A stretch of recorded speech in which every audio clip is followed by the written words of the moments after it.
Okay. Hi everyone. So நம்ம next concept அப்படின்னு நம்ம பார்க்க ஒரு முக்கியமான அதர் ப்ரிலிம்ஸ் டாபிக்ஸ் என்னென்னா பில்ஸ். ஏதோ இந்தியன் பாலிட்டியில் ரொம்ப முக்கியமான ஒரு ஃபேவரட் சாப்டராக யூபிஎஸ்சிக்கு இருக்கிறது இந்த பில்ஸில் வந்துட்டான ஸ்டேட்மெண்ட்ஸ் அண்ட் கேசஸ் தான். இப்போ இந்த பில்ஸ் நம்ம எப்படி ஒரு ப்ரிலிம்ஸோட பர்ஸ்பெக்டிவில் பார்க்கலாம் அப்படின்னு பார்க்கலாம். ஓகே. ஸோ பில்ஸ் நிறைய டைப்ஸ் இருக்குது. Ordinary bill, money bill and finance bill and constitution amendment bill. Okay, இந்த மாதிரி பில்ஸில் வந்துட்டாலும் கொஸ்டின்ஸ் கேட்பாங்க. இதில் most of the important questions எதுலேருந்து கேட்பாங்கன்னா money bills and constitution amendment bill. Okay, இது ரெண்டு தான் யூபிஎஸ்சியோடைய very very favourite topics. But நம்ம அதர் பில்ஸ் என்ன பண்ணலாம், நம்ம ஸ்லைட்டை தெரிஞ்சுக்கலாம். ஓகே, இப்போ இந்த பில்ஸில் வந்துட்டான கொஸ்டின்ஸ் எப்படி கேட்பாங்கன்னா, ஃபஸ்ட்டு இந்த பில்ஸை எந்த ஹவுஸில் பாஸ் பண்ணுவாங்க, அண்ட் எந்த மாதிரி மெஜாரிட்டியில் இந்த பில்ஸை பாஸ் பண்ணணும், அண்ட் இந்த பில்ஸுக்கு பிரசிடென்ட்டுடைய அசன்ட் வேணுமா, அண்ட் இந்த எந்த பில்ஸில் பிரசிடென்ட்டுடைய ரெக்கமெண்டேஷன்ஸ் தேவைப்பட்டது, அண்ட் எந்த பில்ஸை பிரசிடென்ட்டால் ஹோல்டு பண்ண முடியும், எந்த பில்ஸை பிரசிடென்ட்டால் ரிட்டர்ன் பண்ண முடியாது, இந்த பில்ஸ் ஒரு ஹவுஸில் பாஸ் ஆகலைன்னா இன்னொரு ஹவுஸில் என்ன ஆகும், இந்த மாதிரி 11 கேசஸ் தான் இந்த பில்ஸில் வந்துட்டு நம்ம கேட்பாங்க. ஓகே, அதெல்லாம் தெரிஞ்சதுக்கு முன்னாடி இந்த பில்ஸோடைய ஒரு ஜென்ரலான அவுட்லுக் என்ன பார்க்கலாம். அண்ட் கம்மிங் வீடியோஸ் என்ன பண்ணலாம்னா, இந்த ஒவ்வொரு பில்ஸும் நம்ம என்ன மாதிரி ப்ரொசீஜர் ப்ரோட்டோகால்ஸை பார்லிமெண்ட் ஃபாலோ பண்ணுறாங்க அப்படிங்கிறத நம்ம கம்மிங் செஷனில் பார்க்கலாம். ஓகே, ஸோ ஃபஸ்ட்டு நம்ம பார்க்க போகிறது பில்ஸ். ஃபஸ்ட்டு பில்னா என்னென்னா ஆக்ட். இப்போது இந்தியாவில் எந்த ஒரு சட்டத்தை கொண்டு வரணும்னாலும் அது இந்த மாதிரி பார்லிமெண்ட்டில் பில்லாக பாஸ் பண்ணதுக்கு அப்புறம் தான் அது சட்டமாக மாறும். இப்படி சட்டமாக மாறணும் அப்படின்னா அதுக்கு பிரசிடென்ட் அசன்ட் போடணும். பிரசிடென்ட் அசன்ட் போட்டால் மட்டும்தான் எந்த ஒரு பில்லுமே ஆக்டாக மாறும். பிரசிடென்ட் சைன் போடலன்னா எந்த ஒரு பில்லுமே என்ன ஆகுது, ஆக்டாக மாறாது. அப்போ எந்த ஒரு ஆக்டும் கொண்டு வர முடியல அப்படின்னா இந்தியாவுடைய லா அண்ட் ஆர்டரை மெயின்டைன் பண்ணுறதுக்கான எந்த ஒரு அட்மாஸ்பியரும் இந்தியாவில் கொண்டு வர முடியாது. இந்தளவுக்கு வெரி வெரி இம்பார்ட்டன்ட் ஆகக்கூடிய 3 ஆர்கன் யாருன்னா parliament and president and judiciary. ஜுடிஷியரிங்க ஏன் வராங்கன்னா, இப்படி கொண்டு வரக்கூடிய பில் எக்காரணத்துக்கு கொண்டும் இந்தியாவுடைய fundamental rights and basic constitution பிரின்சிபல்ஸை அஃபெக்ட் பண்ணக்கூடாது. அப்படி அஃபெக்ட் பண்ணுற மாதிரி இருந்துச்சுன்னா என்ன ஆகும், ஜுடிஷியரி அதை அன்கான்ஸ்டியூஷன் சொல்லி டிக்ளேர் பண்ணிடுவாங்க. ஓகே, இந்த மாதிரி விஷயங்கள்லாம் இந்த பில்ஸில் மட்டும் நடக்கும். ஓகே, அதில் ஃபர்ஸ்ட் நம்ம பார்க்க போகிறது ஆர்டினரி பில். ஆர்டினரி பில் பார்த்தீங்கன்னா justice deal with Lok Sabha and general matters, education, health and law order, இந்த மாதிரி வந்துட்டான பில்ஸாக இருக்கும். இந்த பில்ஸில் இந்த ஆர்டினரி பில் எப்போ வருதோ அப்போ என்ன, யாருடைய பவர் ரொம்ப அதிகமாக இருக்கும்னா பார்லிமெண்ட்டோடைய 2 ஹவுஸுடைய பவரும் அதிகமாக இருக்கும். ஈக்குவலாக லோக்சபாவும் ராஜ்யசபாவும் இந்த ஆர்டினரி பில்லில் ஈக்குவல் பவர் எடுத்துப்பாங்க. ஒருவேளை லோக்சபாவில் இந்த பில் பாஸ் பண்ணதுக்கப்புறம் ராஜ்யசபாவில் இது பாஸ் ஆகலைன்னா இந்த ஆர்டினரி பில் என்ன ஆகிடும், ரிஜெக்ட் ஆகிடும். ஒருவேளை ராஜ்யசபாவில் பாஸ் பண்ணதுக்கப்புறம் லோக்சபாவில் இந்த பில் பாஸ் ஆகலைன்னா என்ன ஆகிடும், இந்த பில் ரிஜெக்ட் ஆகிடும். இந்த கண்டிஷனில் என்ன ஆகும்னா ஜாயிண்ட் சிட்டிங் அப்படிங்கிற ஒரு கண்டிஷன் இருக்குது. எப்போல்லாம் இந்த மாதிரி பில்ஸு ராஜ்யசபாவில் பாஸ் பண்ணதுக்கப்புறம் லோக்சபாவில் அப்ரூவல் ஆகலையோ, லோக்சபாவில் பாஸ் பண்ணதுக்கப்புறம் ராஜ்யசபாவில் அப்ரூவல் ஆகலையோ, இந்த மாதிரி கண்டிஷன் என்ன பண்ணுவாங்கன்னா பிரசிடென்ட் 2 ஹவுஸையும் கூட்டிகிட்டு வந்து ஜாயிண்ட் சிட்டிங் மூலமாக அந்த பில்ஸை பாஸ் பண்ண வைப்பார். அப்படி பாஸ் பண்ண வைக்கும்போது மேக்ஸிமம் பில்ஸ் எல்லாமே பாஸ் ஆகிடும். அப்படி பாஸ் பண்ணும்போது அந்த ஜாயிண்ட் சிட்டிங்கில் யார் லீடராக இருப்பாங்க, ஐ மீன் ஹெட்டாக இருப்பாங்கன்னா ஸ்பீக்கர் ஹெட்டாக இருப்பார். ஓகே, அப்போது எந்த பில்ஸில் ஜாயிண்ட் சிட்டிங் வரும் வராது அப்படின்னு கேட்பாங்க. இப்போ முக்கியமான விஷயம் எது, ஆர்டினரி பில்லுக்கு ஜாயிண்ட் சிட்டிங் வரும். அது யார் கூப்பிடுவாங்க, பிரசிடென்ட் கூப்பிடுவாங்க. ஜாயிண்ட் சிட்டிங்கில் யார் ஹெட்டாக இருப்பாங்க, ஸ்பீக்கர் ஹெட்டாக இருப்பாங்க. Next money bill. இப்போ இந்த இடத்துல முக்கியமான விஷயம்னா, இப்போ pass by simple majority. Simple மெஜாரிட்டினா இப்போது 50+1. அப்போ அந்த இடத்துல யார் வராங்களோ, அந்த இடத்துல ஹவுஸில் ஒரு 100 பேர் வராங்கன்னா 100 பேரில் 50 பேர் ஓட் போட்டு +1 அப்படிங்கிற மெஜாரிட்டி இருந்துச்சுன்னா அந்த பில் பாஸ் ஆகிடும். இப்போ இது ஆக்சுவலி வெரி இம்பார்ட்டன்ட். ஒரு சிம்பிள் மெஜாரிட்டினா என்ன, ஒரு 2/3 மெஜாரிட்டினா என்ன, ஸ்பெஷல் மெஜாரிட்டி வித் ராட்டிஃபிகேஷன் என்ன அப்படிங்கிறது இந்த பில்லில் உண்டாகக்கூடிய முக்கியமான ஸ்டேட்மெண்ட்ஸ். இந்த சிம்பிள் மெஜாரிட்டின்றது சிம்பிளாக அன்னைக்கு வரக்கூடிய ஹவுஸில் எவ்வளோ பேர் இருக்காங்களோ அதில் பாதி பேர் +1 பீப்புள் ஓட் பண்ணாங்கன்னா அது என்ன ஆகிடும், நமக்கு பில் பாஸ் பண்ணுறதுக்கான ஒரு சிச்சுவேஷன் கிரியேட் பண்ணிடும். நெக்ஸ்ட் பிரசிடென்ட்டில் பார்க்கும்போது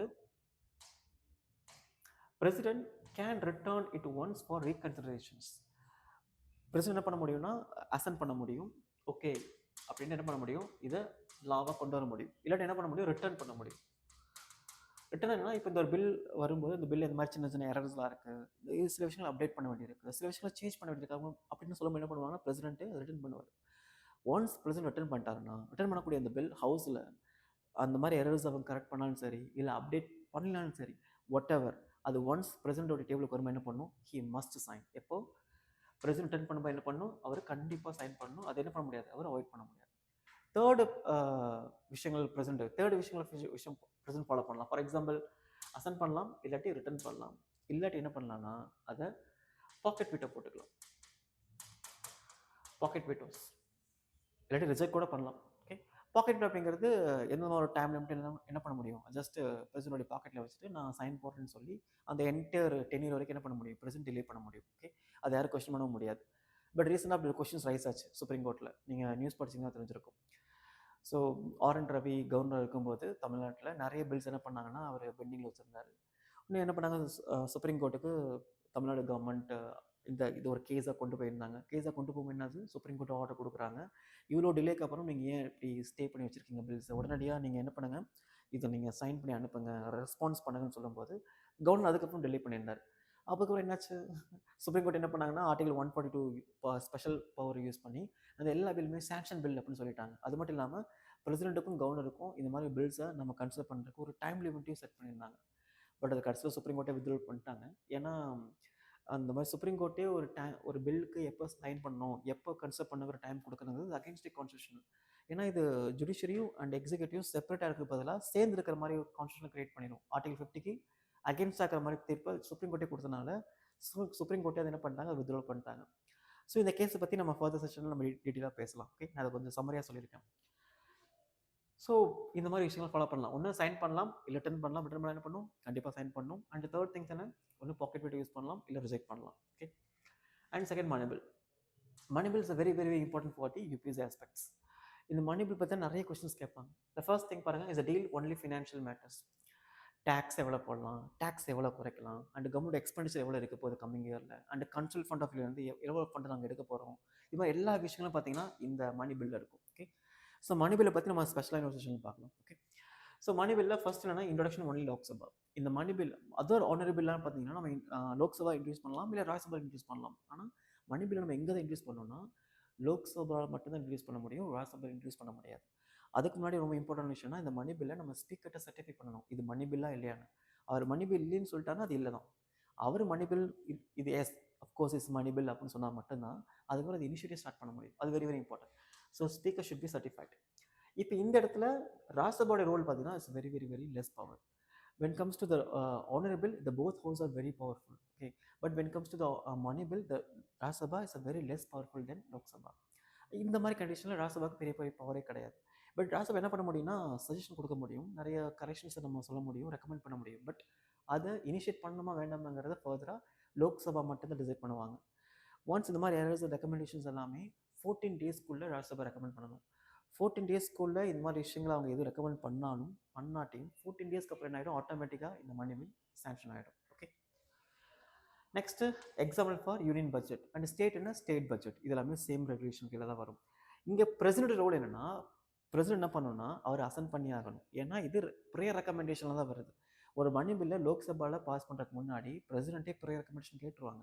அப்படி கேட்டதுக்கப்புறம் என்ன பண்ணுவாங்கன்னா பிரசிடென்ட் போகும்போது அதை சைன் பண்ணுவாங்க. ஓகே, இது என்ன பண்ண முடியாது, நம்ம ரிட்டர்ன் பண்ண முடியாது. ஸோ மணி பில் என்ன பண்ண முடியாது, நம்ம ரிட்டர்ன் பண்ண முடியாது.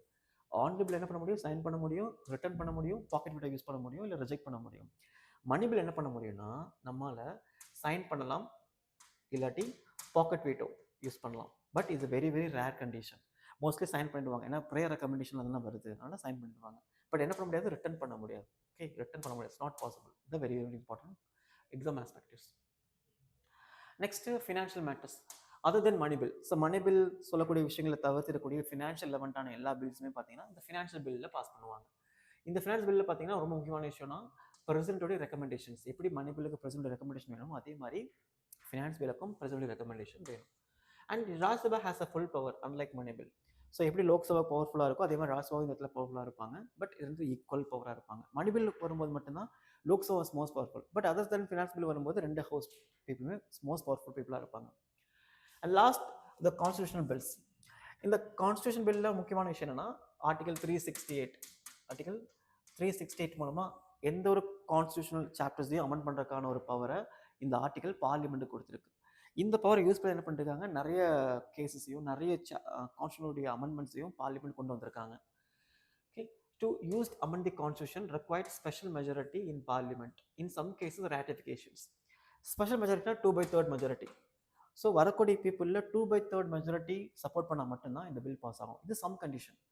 சம் கண்டிஷனில் ஸ்பெஷல் வித் ரேட்டிஃபிகேஷன்னா பார்லிமெண்ட்டில் லோக்சபாலையும் ராஜ்யசபாலையும் ரெண்டு ஹவுஸுமே ஸ்பெஷல் மெஜாரிட்டியில் 2/3 மெஜாரிட்டியில் இந்த பில் பாஸ் ஆகணும். அட் சேம் டைம் இந்த bill half of the state legislatureல சிம்பிள் மெஜாரிட்டியில் பாஸ் பண்ணியிருக்கணும். It's a very very tough thing. Okay, sometime இந்த ஃபெடரல் நேச்சர் வரும் பார்த்தீங்களா, இந்த ஸ்டேட் அண்ட் சென்ட்ரலோடைய பவர் ஷேர் பண்ணுறது, இந்த மாதிரி லெவன்ட்டான கான்ஸ்டியூஷன் அமெண்ட்மெண்ட்டுக்கு என்ன பண்ணுவாங்கன்னா இந்த மாதிரி பில்ஸை யூஸ் பண்ணுவாங்க.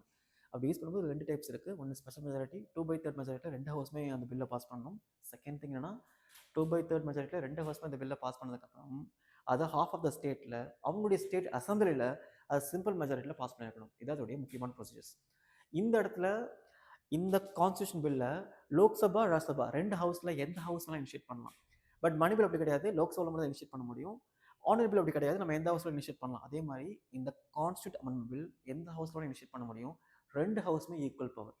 இதில் இன்னொரு முக்கியமான விஷயம் என்னன்னா, இந்த கான்ஸ்டியூஷன் பில் ஃபெயிலியர் ஆயிடுச்சு, இல்லை லோக்சபாவில் பாஸ் பண்ணதுக்கப்புறம் ராஜ்யசபா அதை ரிஜெக்ட் பண்ணிட்டாலோ, இல்லை லோக்சபா ராஜ்யசபா அக்செப்ட் பண்ணதுக்கப்புறம் லோக்சபா ரிஜெக்ட் பண்ணிட்டாலோ என்ன ஆகிடும்னா ஜாயின்ட் சிட்டிங் கிடையாது. ஏன்னா it's only for the on bill மட்டும் தான். ஓகே, இந்த இடத்துல பிரசிடென்டோட ரோல் என்னன்னா, இதுவும் ப்ரேயர் ரெக்கமெண்டேஷன் ஆகல. ஆக்சுவலி இது கண்டிப்பாக மஸ்ட் அசென்ட் பண்ணணும்.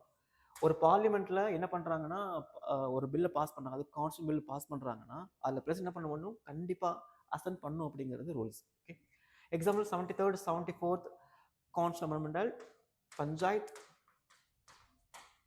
And urban local bodies. இது ஒரு எக்ஸாம்பிள். இது மாதிரி நிறைய கான்ஸ்டியூஷன் அமெண்ட்மெண்ட் பில் இருக்குது. நீங்கள் என்ன பண்ணலாம், நீங்கள் போய் ஃபர்தராக பார்க்கலாம். ஸோ இதை நம்ம பில்ஸில் வந்து கேட்கக்கூடிய முக்கியமான கொஷின்ஸ் சரியா கிளியர்.